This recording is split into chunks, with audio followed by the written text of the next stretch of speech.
Welcome to Hope is Here.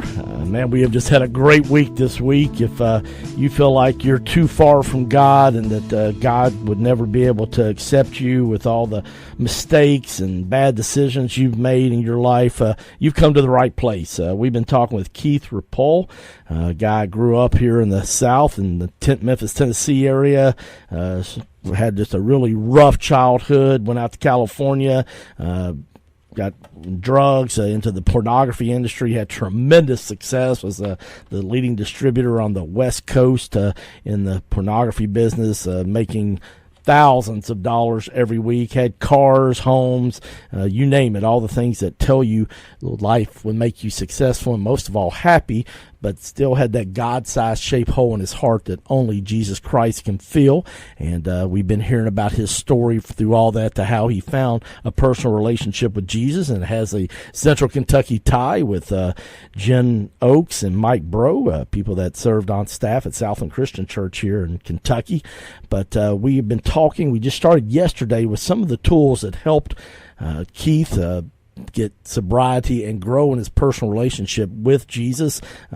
These tools are a combination of the 12 steps of AA and the Bible. Mike Bro and Jen Oak has helped him with this. So I think you'll really be blessed to catch these programs that you've already missed. They're only 14 minutes long. Just go to our website, hopeishere.today. That's hopeishere.today. Yesterday we got started. Mike, Bro, and Keith used the acronym BREATE to put these tools together, and we did the letter B, admit my brokenness, R, relinquish control. The letter E stands for evaluate my life with fearless honesty. And man, I got to admit to you, Keith, that fearless honesty part in that one there, that's challenging to do, isn't it? It is, fearless honesty, there's stuff, and I think there's stuff that all of us have that we kind of go, I'm going to take this to my grave with me. I'm not going to share it with anyone ever. And, in this step, evaluating my life with fearless honesty, I had a sponsor, and he said, Keith, I want you to go home and write down everything you don't want to tell me about yourself. And that's a tall order. I don't want to tell no one everything about myself. I think I can even get on my knees and tell God more about myself than I can tell another human being. But I think it's a freeing step. So there were things that I couldn't even write. I just put a little word, and I knew what the word meant. And I would go over and I would sit down with this man, and I would pull these boulders out of my heart and tell him, and for the first time in my life, I was completely honest with another human being about all those things that I didn't want to tell anyone else. And it was a freeing step. It's one that's often avoided by many. And I remember I got home and my wife was amazed. She goes, "Did you do it?" I go, I did it. I told someone everything about myself. And I came home and I hit my knees and I thanked God for and prayed to him about what had happened, and I had felt so light that day that I had finally let go of all that stuff. And there was a lot of stuff in there, that I just thought I'd never tell anyone else. So that's what that step did for me. Then I would begin to make a list, and by telling the truth about myself, I could make that list a little easier, of people that I may have harmed in my past, which kind of takes us into the next letter of the BREAThe, which is the A for making amends. And I would put together a list of people that I had harmed in my past, and I would set out to make my wrongs right. Being that I grew up in Memphis. That's where I thought I would start. And immediately I bought a plane ticket, and I flew home to Memphis, and I searched out. I started with my mother, went to her grave, made amends there. My brother was shot in the head at 21 stealing drugs in Memphis, and I had amends to make to him.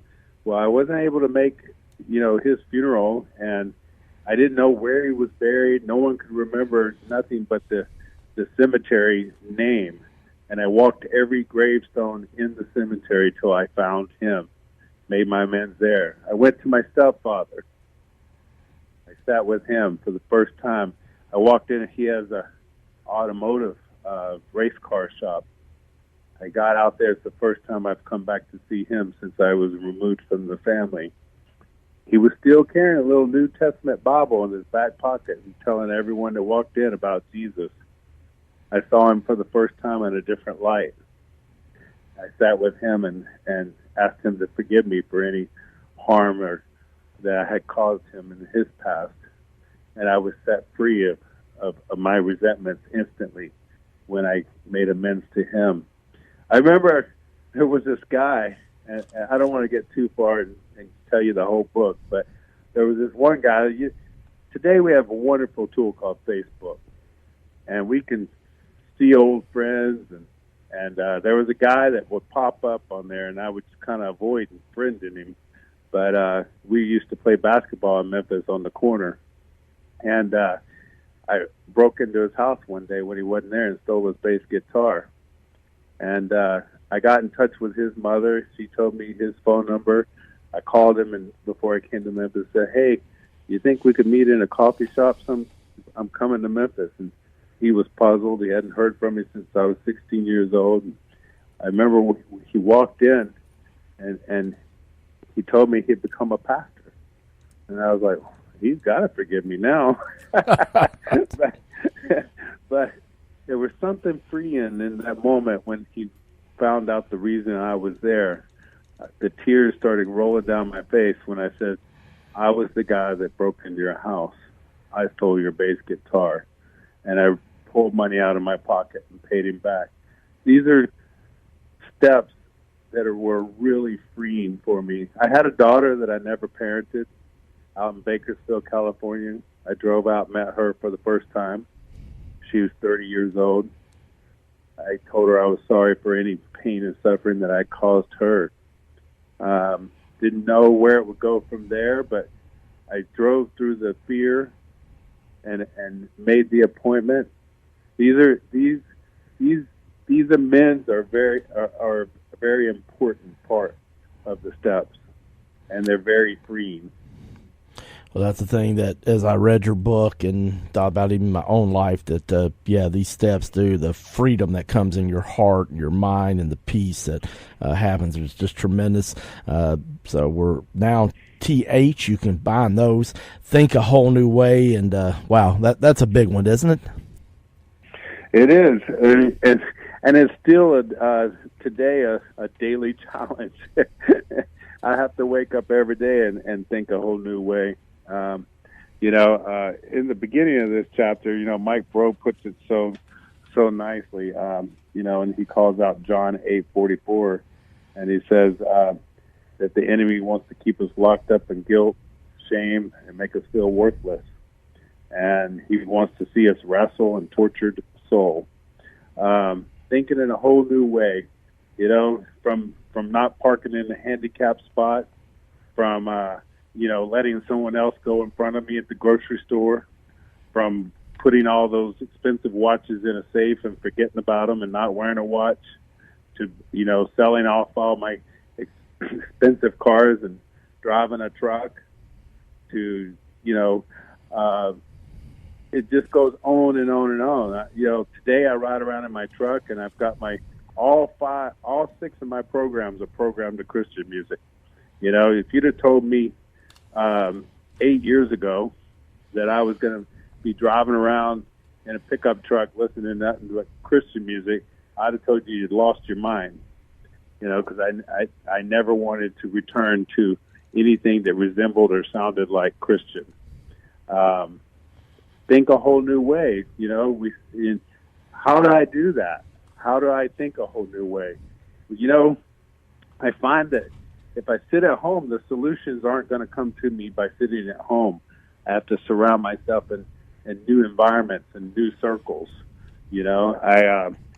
Like I mentioned before, that I have a Bible study in my house on Monday mornings. I attend church on Sunday mornings. I go to 12-step programs every day. I work with those in need. I'm constantly going out, having a cup of coffee with someone. Today I'm a coach on the baseball team, a coach on the basketball team. This is a guy that didn't have a father that coached him. This is a guy that knew nothing about sports. And I've been 4 or 5 years now in sports with my 9-year-old son, and he's an all-star. We read the Christian passage every morning before he goes to school. He's memorized scripture. I'm able to speak into my family's life today. My life has changed radically today. I don't have all the money I used to have, but I have community. I'm well respected in my community, and I'm able to walk with my head held high with the love of Jesus in my heart, and I'll sit down with a cup of coffee and talk to anyone about Jesus today. Well, I love one of the quotes you had in that chapter 2 about thinking a whole new way as part of the tools, spelling out the acronym BREATE, that if you can worry, you can meditate. And obviously all the scriptures that you have read and the Bible studies and obviously help is what you want to meditate on. And then I love the last part of that chapter on thinking a whole new way. You said, I'm learning that as you feed and focus, your way of thinking begins to change. So you feed your mind with God's word and put yourself in new environments. And then the second word, I think it's so huge, is focus. Well, and then I like, kind of ending this, encouraging others with my life story. I like to go back to the man by the pool, and, Jesus asked him if he wanted help. And at the end, after he was healed, he told him to pick up his mat and walk.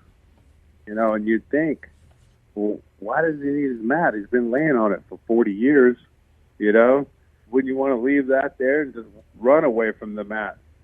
But I feel that God, your story is your mat. And the story that I've lived is my mat today. That people would say, why do you have that mat? Well, let me tell you about the mat. And I feel like that he wants us to encourage others with our story. We're all uniquely designed. Everyone has a story, and their story can be used by God. And he wants you to pick up your mat and walk. Well, I thought that was just powerful, and I know it spoke to me, and we all have a story. Thank you so much for sharing yours, Keith, over the past 4 programs. It's just been really powerful stuff. We wish God's best on your ministry out there, and please tell Mike Bro and Jody and Mike Hickerson and Jen and T.D. Oaks that we all said hi from Kentucky. I'll do so. All right. Thanks so much, Keith. Thank you for having me on the show. Thank you. We've been speaking with Keith Rapole, a great book called Just Breathe. I want to encourage you to pick up a copy of it. The subtitle is All Stories Are Redeemable, All Brokenness is Repairable, All Addictions Are Breakable. It's a great read. Man, I read it in 2 days. I couldn't put it down. If you need some encouragement, especially if you've been praying for somebody for a long time that's just doesn't seem to be making any progress out of addiction, you will be greatly encouraged, or maybe you just need it yourself. I want to encourage you to pick up a copy of Just Breathe by Keith Rapole. It's Repult. He was helped with the book by Mike Bro and Jen Oaks, but it's a great read. I was blessed, and I know you will be too. Well, thanks so much for joining us. I hope you'll tell somebody about us. Follow us on iTunes and Podbean, and we're also on YouTube. My name's Greg Horn. We'll see you next time on Hope is Here.